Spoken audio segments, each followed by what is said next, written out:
Good news जज्बा India का के प्रायोजक हैं वंडर सीमेंट। जब दिल में हो जज्बात तभी होती है एक परफेक्ट शुरुआत।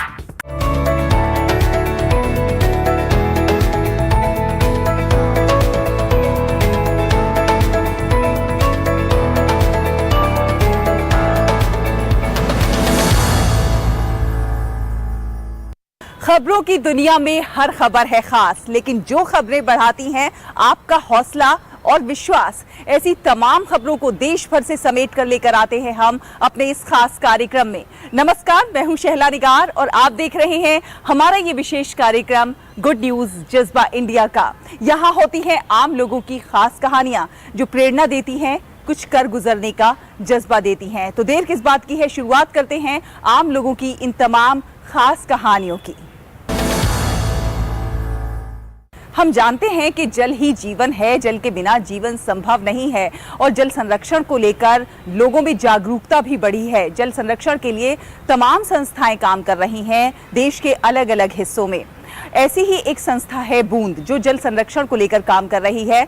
इसके संस्थापक रवि कुमार का ये कहना है कि जल संरक्षण के लिए लोगों को घर घर जाकर अवेयर करना जरूरी है, ताकि जन जन तक ये बात पहुंचे कि जल हमारे लिए कितना महत्वपूर्ण है। और इसके लिए उन्होंने एक अनूठी पहल की है। वो और उनकी टीम घर घर जाते हैं और जहां पर जिसके घर में वाटर लीकेज पाया जाता है उनकी टोटी ठीक करते हैं या टोटी ही बदल देते हैं। और इस तरह से वो जल संरक्षण की दिशा में एक अनूठा प्रयास कर रहे हैं और इसके लिए उन्हें सम्मानित भी किया जा चुका है। देखिए मेरठ से ये खास रिपोर्ट। जल बनाया नहीं जा सकता, लेकिन बचाया तो जा सकता है। जल संरक्षण का यही संदेश लेकर उत्तर प्रदेश के मेरठ जिले की बूंद फाउंडेशन सामाजिक संस्था के सदस्य मेरठ जिले में जल संरक्षण के लिए लोगों को जागरूक कर रहे हैं। बूंद फाउंडेशन के सभी सदस्य प्रातः काल उठकर मेरठ के पार्कों, घरों के बाहर, सड़क किनारे पानी की लीकेज को ढूंढते हैं और उसे रिपेयर करते हैं। इसके लिए बाकायदा उन्होंने अपने पास प्लम्बर और रिपेयर करने का सारा सामान रखा हुआ है। जहां कहीं भी उन्हें जल की बर्बादी होते हुए दिखती है, वो तुरंत उसे ठीक करते हैं। सिर्फ इतना ही नहीं, वो लोगों को जल संरक्षण और पर्यावरण संरक्षण का संदेश भी देते हैं। हमारी टीम सुबह निकलती है, दाएं बाएं पार्क में या किसी के बाहर चौराहे रास्ते किसी भी प्रकार से हमें पानी की वेस्टेज मिलती है। हमारी टीम में प्लम्बर भी है जिनको हमने सैलरी बेस पर रखा हुआ है। हमारे साथ जो प्लम्बर होते हैं, जहां पानी की वेस्टेज होती है वो उसको रिपेयर करते हैं। कोई भी उसमें खर्चा होता है वो हम अपनी जेब से करते हैं। और बार बार माननीय देश के प्रधानमंत्री जी की बात को दिमाग में इस चीज़ को हमने बसाई हुई है। सुनते हैं कि भाई पानी बचाया जा सकता है, बनाया नहीं जा सकता। ये लोग प्रधानमंत्री नरेंद्र मोदी के मन की बात कार्यक्रम के दौरान कही गई जल संरक्षण की बातों से प्रेरित हैं और जल संरक्षण के लिए लोगों को जागरूक कर रहे हैं, जिससे जल की बर्बादी रुके और भूगर्भ जल सही रहे और आने वाली पीढ़ी को जल मिल सके। हमने इन लोगों से बड़ी ही अच्छी सीख ली है। महिलाएं, बच्चे सभी यहाँ एकत्रित हुए हैं। सभी को इन्होंने बड़ी अच्छी शिक्षा दी है कि किस प्रकार हम जल का संरक्षण करें।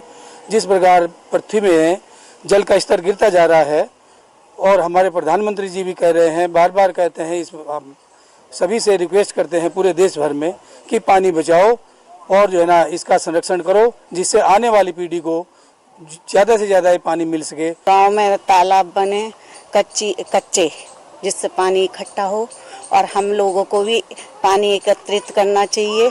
बारिश का पानी भी एकत्रित करना चाहिए और हाँ, मतलब है ना, रोड पे बेकार पानी को नहीं बहाना चाहिए।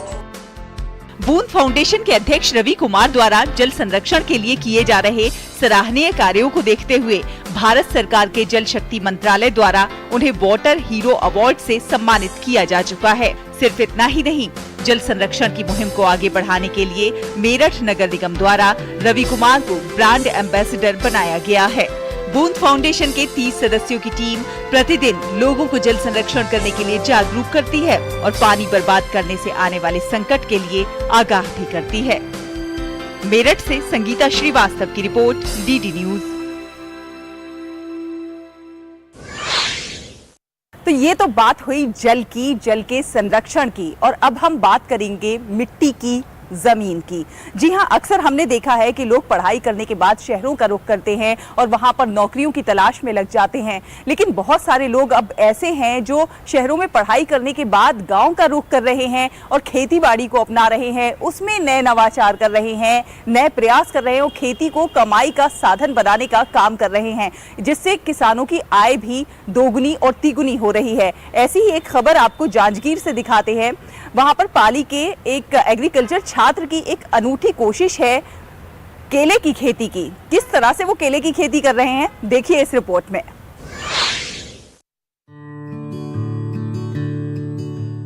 अभिषेक पाल अपने गांव में 1 एकड़ जमीन में केले की खेती कर रहे हैं। दरअसल कोरोना काल में जब ऑनलाइन पढ़ाई हो रही थी, तब अभिषेक ने कुछ अलग करने की ठानी और परिवार की आय बढ़ाने के उपायों के बारे में सोचा। फिर किया था, घर पर रहकर पढ़ाई के साथ साथ केले की खेती की शुरुआत की। अभिषेक की कोशिश रंग लाई और पिछले 3 साल में केले की खेती से अभिषेक को लाखों की आय हुई है। खाली जमीन पड़ा था और एग्रीकल्चर के छात्र होते हुए मेरे को लगा कि यहाँ पास कुछ करना चाहिए बोल के, और लॉकडाउन का भी समय था, सभी लोग घर में थे, ऑनलाइन क्लासेस था, तो मैं सोचा कि घर पे बैठकर कुछ किया जाए। तो अब इसी में का निकाला कि कौन सा फसल अच्छा होगा, तो उसमें से मेरे को लगा केला अच्छा है। इधर का फसल सबका होता है बट केला का कम होता है इधर, तो मैं किया केला ही का फसल कर लेना चाहिए बोल के, तो वैसे मन पे आया और किया और रिजल्ट भी बहुत अच्छा है सर। तो इसी को कहना चाह रहा हूँ और आगे भी। अब अभिषेक केले की खेती का रकबा बढ़ाकर इसे और विस्तार देना चाहते हैं और इसके लिए युवाओं को अपने साथ जोड़ रहे हैं। वो चाहते हैं कि और भी युवा पढ़ाई के साथ साथ खेती से जुड़कर अपनी आय में इजाफा करें। कृषि वैज्ञानिक भी अभिषेक के प्रयास की सराहना कर रहे हैं। अभिषेक एग्रीकल्चर कॉलेज रायगढ़ में पढ़ रहा है, 4th ईयर का छात्र है और संपर्क में है वो, और कंटिन्यू बहुत अच्छा काम कर रहा है कि वो एग्रीकल्चर पढ़ाई के साथ साथ अपने घर की मदद से उसने केले की जो खेती की हुई है ये अच्छी प्रॉफिटेबल है। कुछ फसल ऐसी हैं जैसे पपीता, केला, इसमें अर्निंग 6 महीने 8 महीने में आना चालू हो जाती है, और इसी तारतम्य में अभिषेक ने जो काम किया है निश्चित तौर पे सराहनीय है। गांव के कई युवा जहां पढ़ाई करके नौकरी के लिए शहरों का रुख करते हैं, तो वहीं अभिषेक पाल युवाओं को आर्थिक सशक्तिकरण की एक नई राह दिखा रहे हैं। Bureau report, DD news. तो देखा आपने, अभिषेक पाल की ये पहल रंग ला रही है और कई अन्य लोग उनसे केले की खेती के गुर सीखने के लिए आ रहे हैं। इसी के साथ यह वक्त एक छोटे से ब्रेक का है। जल्द हाजिर होंगे, कुछ और अच्छी खबरें हैं ब्रेक के उस पार, आप कहीं मत जाइए, जल्दी हाजिर होंगे। देखते रहिए गुड न्यूज जज्बा इंडिया का। हमने फसल बीमा योजना को अधिक प्रभावी बनाया, उसके दायरे में ज्यादा किसानों को लाए। नहीं है डर, नहीं फिकर, मिली हमें नई डगर, फसल का करवा के बीमा किसान की चिंता को छीना, हुआ सुरक्षित कल, सुरक्षित फसल निश्चित किसान, फसल बीमा सबका समाधान। आज ही प्रधानमंत्री फसल बीमा योजना से जुड़ें और फसल नुकसान से होने वाली आर्थिक हानि से निश्चिंत हो जाएं, ताकि प्राकृतिक और स्थानीय आपदा पर भी फसल नुकसान होने पर आप उसकी सही कीमत पाएं। प्रधानमंत्री फसल बीमा से जुड़ने के लिए आज ही नजदीकी कृषि कार्यालय, सहकारी समिति, बैंक शाखा, अधिकृत बीमा कंपनी या जन सेवा केंद्र में जाएं, क्योंकि सुरक्षित फसल निश्चिंत किसान, फसल बीमा सबका समाधान। कृषि एवं किसान कल्याण मंत्रालय, भारत सरकार। REC unleashes the potential of energy. REC funds energy. Funding that catalyzes. Funding that inspires. Funding that transforms. For sustainability and reliability. For investment and development. Adding value every day in every way. This is what our energy is. This is REC. It's another 6. Recharge, जल्दी recharge करा। ये क्या किया? Match तो गया। Payment कैसे करेंगे? Tokenise card से। टोकन? हाँ, ऑनलाइन पेमेंट के लिए RBI लाए हैं टोकनाइजेशन। एक बार कार्ड डिटेल्स, OTP, CVV डालकर टोकन जनरेट कीजिए, कार्ड भी सुरक्षित और बार बार डिटेल्स भरने की नो झंझट। वही सुविधा अधिक सुरक्षित। ऑलराउंडर वो कि मैं आरबीआई कहता है कि जानकार बनिए, सतर्क रहिए। ब्रेक के बाद एक बार फिर आप सभी का बहुत बहुत स्वागत है। आप देख रहे हैं गुड न्यूज जज्बा इंडिया का। सरकार चाहती है कि किसानों की आय दोगुनी हो और इस सिलसिले में सरकार कई सारे प्रयास कर रही है, लेकिन आम लोग भी कम प्रयास नहीं कर रहे हैं। आपको हिमाचल प्रदेश से खबर दिखा रहे हैं कि किस तरह से राहुल ने कोरोना काल में एग्रो टूरिज्म को अपनाया और एग्रो टूरिज्म के जरिए उन्होंने आधुनिक तरीके से फूलों की और विभिन्न प्रकार के पौधों की खेती की और अब उनका ये व्यवसाय किस तरह फल फूल रहा है और किस तरह से उनकी आय में कई गुना का इजाफा हुआ है, देखिए इस रिपोर्ट में।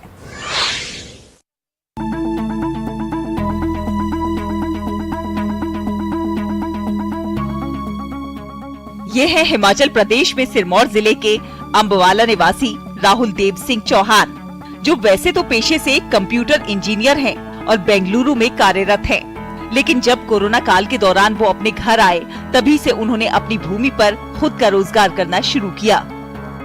राहुल ने अपनी जमीन पर एग्रो टूरिज्म के तहत अनेक प्रकार के फूलों, सजावटी पौधों की खेती आधुनिक तरीके से करना शुरू की और देखिए आज उनका ये व्यवसाय एग्रो टूरिज्म में एक नई पहचान बना रहा है। वो यहाँ पर किसानों को बीज लगाने से लेकर बीजों की मार्केटिंग के बारे तक में जागरूक करते हैं। यहाँ पर मेरे पास 7 परिवार हैं, उनको सिखाया जा रहा है। अब उनको यहाँ पर नर्सरी कैसे की जाती है, फ्लोरिकल्चर का कैसे किया जाता है, उनकी प्रॉपर ट्रेनिंग्स करवाई जाती हैं।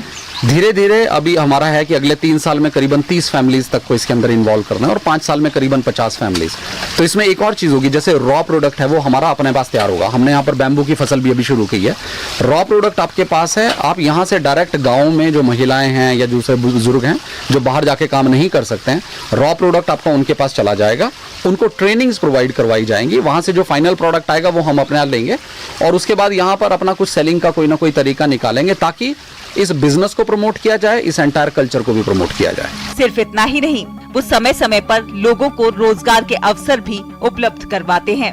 राहुल देव के प्रयास से एग्रो टूरिज्म के किसानों का मनोबल बढ़ रहा है और पंचायत क्षेत्र में काफी संख्या में किसान यहाँ आकर ये कार्य देख रहे हैं। इनका एक मकसद है कि प्रोफेशन के साथ साथ हमारे गांव के जो बेरोजगार लोग हैं, महिलाएं हैं, उनको इससे जोड़ा जाए और लगभग 7 से 10 परिवारों को अभी भी यहाँ पे काम दे करके रोजगार दे रहे हैं और आने वाले समय में 1 साल के अंदर अंदर लगभग 50 से 100 परिवारों को इससे जोड़ा जाएगा और लोगों को ट्रेन करके जो है उन्हें रोजगार दिया जाएगा। इसी तरह फ्लोरिकल्चर का जो इनका प्रोजेक्ट है उससे भी लोगों को जोड़ा जाएगा और नवरात्रों से ही इस बार जो है हमारा फ्लोरिकल्चर का आमबोला में अच्छा बिजनेस हब यहाँ पे बनने जा रहा है। तो नेचुरली है जो जहाँ हमारी पंचायत को एक अच्छा बेस मिलेगा, पंचायत का नाम होगा, तो हमारे जो आसपास के बेरोजगार महिलाएं हैं, जो हमारे युवा हैं, उनको रोजगार के साधन भी यहाँ पे उपलब्ध होंगे।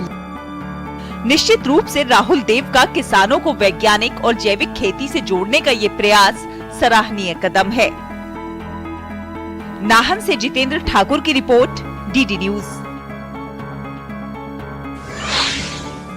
तो देखिए आपने राहुल देव के ये प्रयास, अब आपको दिखाएंगे जमशेदपुर की एक मामूली सी लड़की का प्रयास जिससे अब वो बेहद खास बन गई हैं। जी हाँ, मौद्रिता चटर्जी नाम की इस लड़की ने अपने गुल्लक में पैसा इकट्ठा किया था और उस इकट्ठा किए गए सारे पैसों को उन्होंने स्वच्छ भारत मिशन के काम में लगा दिया, जिसकी पूरे झारखंड में चर्चा है। देखिए ये खास रिपोर्ट। जमशेदपुर की मौद्रिता अपनी हम उम्र लड़कियों से कुछ अलग है। जिस उम्र में बच्चे खिलौनों और सपनों की दुनिया में खोए रहते हैं, मौद्रिता ने ऐसी जिम्मेदारी उठा ली जिसके बाद वो एक मामूली लड़की से एकदम खास लड़की बन गई। 2014 में जब प्रधानमंत्री नरेंद्र मोदी ने स्वच्छ भारत मिशन की शुरुआत करते हुए अपने विचार बताए थे, उससे वो काफी प्रभावित हुई और ठान लिया कि वो भी इस मिशन का हिस्सा बनेंगी। मौद्रिता उस वक्त करीब 8 साल की थी। नरेंद्र मोदी जी स्वच्छ भारत मिशन को लॉन्च कर रहे थे। उसी टाइम मैं और मेरे पापा न्यूज देखते थे, तो मैं उनके बगल में ही बैठी रहती थी। तो उसी टाइम मुझे उनके स्पीच के थ्रू पता चला कि बहुत सारी लड़कियां जो है वो स्कूल से ड्रॉप कर रही हैं अपना एजुकेशन, क्योंकि उनके स्कूल में जो है प्रॉपर शौचालय नहीं है। पॉकेट मनी को मैंने जमाना शुरू किया और 2014 में मैंने शुरू किया और 2016 में जाके मेरा पिगी बैंक जो है वो कम्प्लीटली फुल हो गया। तो मैंने जब उस पिगी बैंक को फोड़ा तब 24,000 रुपए निकले वहां से। जमशेदपुर अधिसूचित क्षेत्र समिति के जरिए केंद्रीय गांव के बारे में जब पता लगा तो मोन्द्रेता ने वहां शौचालय बनाने का फैसला किया। 2017 में गरुड़बासा गांव में मोन्द्रेता ने शौचालय बनवाए। इसके बाद से ये सिलसिला लगातार चलता आ रहा है। मेरे पापा ने यहाँ की अथॉरिटीज जैसे जमशेदपुर नोटिफाइड एरिया कमेटी वहाँ पे कांटेक्ट किया। वहाँ से हमें एक डायरेक्शन मिला कि सरकार ने जो है ऐसा एक प्रोविजन बनाया है कि 12,000 रुपए अगर हम लोग जमा करते हैं तो उससे सरकार के हेल्प से हम लोग टॉयलेट बना सकते हैं। एक छोटा सा गांव है, वहाँ कितने 300 से 350 लोग रहते थे, लेकिन एक भी टॉयलेट नहीं था। तो मैंने अपने मिशन की शुरुआत वहीं से की। मोन्द्रेता की कम उम्र में इस जज्बे को हम सलाम करते हैं। वो न सिर्फ आसपास के लोगों के लिए बल्कि देश के सभी युवाओं के लिए भी प्रेरणा की स्रोत हैं। मोन्द्रेता के बनाए शौचालयों की कुछ खास बातें भी हैं। इसे इको ब्रिक यानी कि प्लास्टिक की बोतलों से बनाया गया है। प्लास्टिक जो है वो हमारे नेचर को इतनी गंदी तरह से अफेक्ट कर रहा है, तो इस ख्याल को दिमाग में रखते हुए मैंने प्लास्टिक बॉटल्स में हमारे जमशेदपुर की एक और प्रॉब्लम कह सकते हैं स्लैग या फ्लाई ऐश, उस प्लास्टिक बॉटल में हमने फ्लाई ऐश टाइटली पैक किया और उसे एक ईंट के समान एकदम मजबूत बनाया और उसी को यूज करके हमने ये टॉयलेट बनाया गरुड़बासा में। 2018 में मोन्द्रेता को इस काम के लिए असोचैम लीडरशिप अवार्ड दिया गया था। वो पूर्वी सिंहभूम जिले में स्वच्छता अभियान के लिए ब्रांड एम्बेसडर भी चुनी गई। मोन्द्रेता शौचालय बनाने के साथ साथ अपने माता पिता के साथ गाँव का दौरा भी करती हैं। वो इसके लिए काउंसलिंग भी करती हैं और बताती हैं कि इसका इस्तेमाल क्यों जरूरी है और कैसे इसे साफ रख सकते हैं। Bureau report, DD news. यहाँ रुकेंगे एक और छोटे से ब्रेक के लिए। आप कहीं मत जाइए, हम जल्द हाजिर होंगे। देखते रहिए गुड न्यूज जज्बा इंडिया का।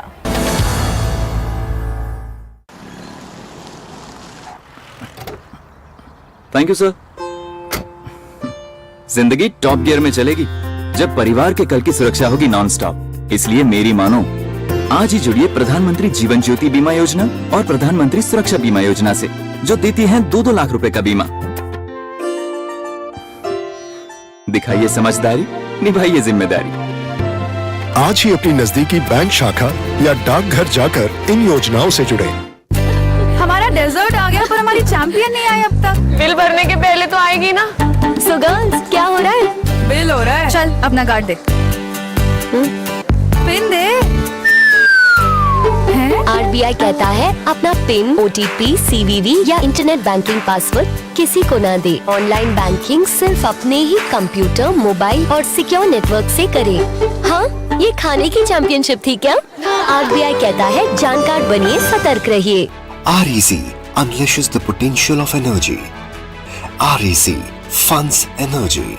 Funding that catalyzes. Funding that inspires. Funding that transforms. For sustainability and reliability. For investment and development. Adding value every day in every way. This is what our energy is.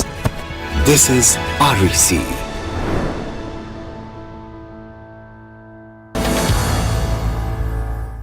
Break के बाद एक बार फिर आप सभी का बहुत बहुत स्वागत है। आप देख रहे हैं गुड न्यूज जज्बा इंडिया का। आप मेरे पास ये कलाकृति देख रहे हैं, ये पत्थर पर कलाकारी है। कला अपने आप में बहुत कुछ कहती है और कला के जरिए संस्कृति और विरासत का संरक्षण, ये अपने आप में कलाकार को और भी ज्यादा खास बनाता है। आज आपको दिखाएंगे जयपुर से एक खास रिपोर्ट कि किस तरह से एक कलाकार ने चंदन की लकड़ी पर वीर गाथाओं की नक्काशी की है, किस तरह से उन्होंने अपनी संस्कृति का चित्रण किया है। देखिए इस खास रिपोर्ट में।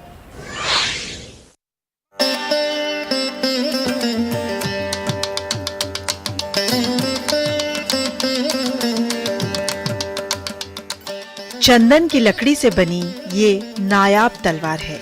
इसे हाथ में लेने पर महाराणा प्रताप का शौर्य महसूस होता है। कहते हैं कि सबसे भारी तलवार अगर किसी योद्धा की थी तो वो राजस्थान के राजा महाराणा प्रताप थे।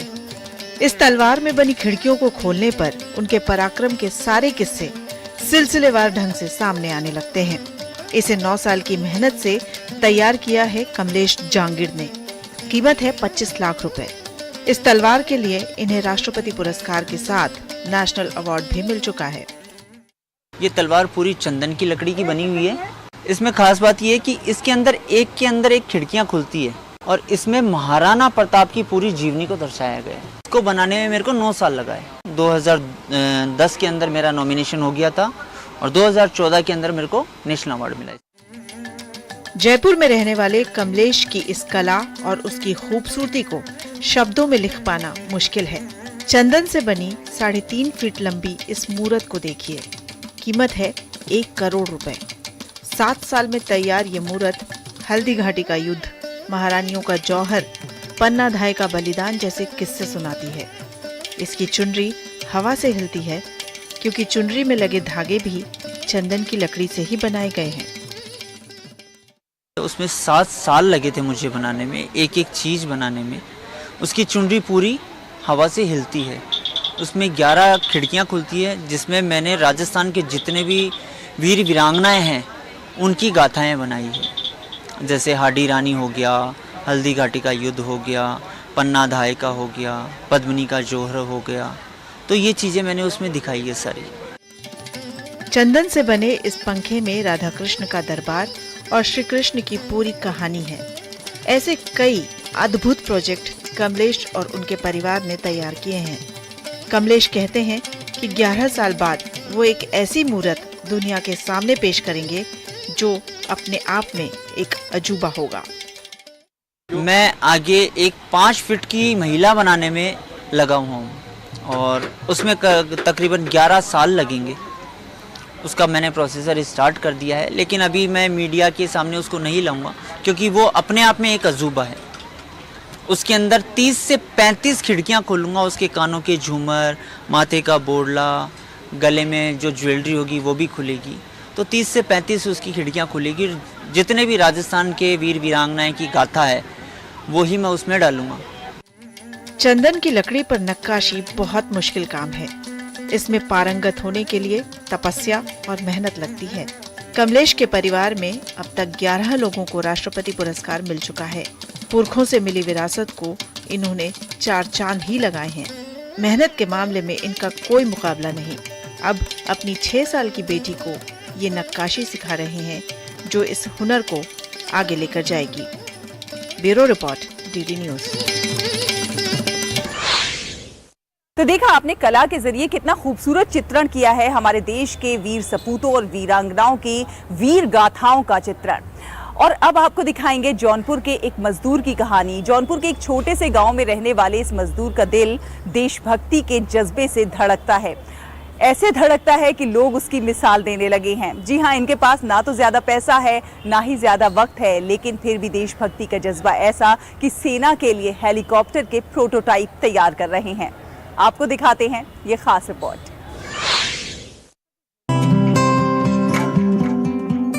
पेशे से मजदूर सर्वेश चंद्र कई बार सरकारी योजनाओं के प्रचार प्रसार के लिए वॉल राइटिंग करते हैं। दिन भर मेहनत मजदूरी करने के बाद जो थोड़ा बहुत समय मिलता है उसे अपने जुनून में खर्च कर देते हैं। अपनी शिद्दत और लगन से गांव में हर कोई इन्हें जानता है, पहचानता है। इनके जीवन का एक ही मकसद है और वो है देशभक्ति।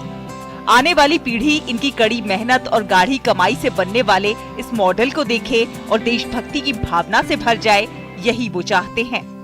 ये इलाका है यूपी में जौनपुर जिले के एक छोटे से गांव तराव का और पिछले 2 साल से सर्वेश यहाँ पर अपने पैसों और मेहनत के दम पर ब्रह्मोस मिसाइल और सेना के हेलीकॉप्टर का मॉडल बना रहे हैं। जो मैं बना रहा हूँ हेलीकॉप्टर और मिसाइल, इसको ऐसी जगह रखा जाए, शहीद स्मारक हो या कोई ऐतिहासिक स्थल हो, ऐसी जगह रखा जाए कि जहाँ लोग आए जाएं, उससे प्रेरणा लें और अपने अंदर देशभक्ति लाएं। भले ही सेल्फी पॉइंट बने तो क्या, सेल्फी ही खींचे तो क्या, लेकिन उनके अंदर कहीं न कहीं देशभक्ति बनी रहे। वीर सपूतों की याद में अपने जादुई हाथों से तराश कर हेलीकॉप्टर बना रहे सर्वेश को ये प्रेरणा शहीदों के सम्मान में निकाली जाने वाली तिरंगा यात्रा से मिली। सेना में जाकर देश की सेवा करने का इनका सपना भले ही पूरा नहीं हो पाया हो, पर वो जुनून इन्हें हमेशा कुछ अलग करने की प्रेरणा देता है। जब मैंने एक बार जो है तिरंगा यात्रा यहाँ निकाला तो सर्वेश भाई ने जो है रैली में 4 चांद लगा दिया। इन्होंने जो है हमारे जो आर्मी के जो वेपन है, जैसे इन्होंने रॉकेट लॉन्चर है ना, AK-47, एसलार, मतलब 4-5 जो है हमने जो दिखाया था, जो हमने क्या बोलते छवि दिखाया था जो है, जो सैनिकों के साथ साथ, वो इतना महत्वपूर्ण और इतना हुआ कि चर्चा का विषय था पूरे जौनपुर में जो है। पिछले 2 साल से लगातार इस काम में जुटकर पैसे के अभाव में अपना सपना साकार करते सर्वेश को अगर सही तरीके से प्रोत्साहित किया जाए तो देशभक्ति से भरा ये नौजवान न जाने कितने और करामात कर सकता है। Bureau report, DD news. तो देखा आपने, हमारे देश के लोगों में प्रतिभा अपार है, कौशल अपार है, बस जरूरत है एक छोटा सा मौका मिलने की। और जब जब हमारे देश के लोगों को मौका मिलता है वो कुछ ना कुछ अच्छा और खास करके जरूर दिखाते हैं। आपसे भी अपील है कि आप भी कुछ ना कुछ अच्छा करते रहिए, खास करते रहिए, देश और समाज के विकास में अपना योगदान जरूर दीजिए। अगले हफ्ते फिर होगी आपसे मुलाकात कुछ और अच्छी कहानियों के साथ। तब तक के लिए हमारी पूरी टीम को दीजिए अनुमति। नमस्कार।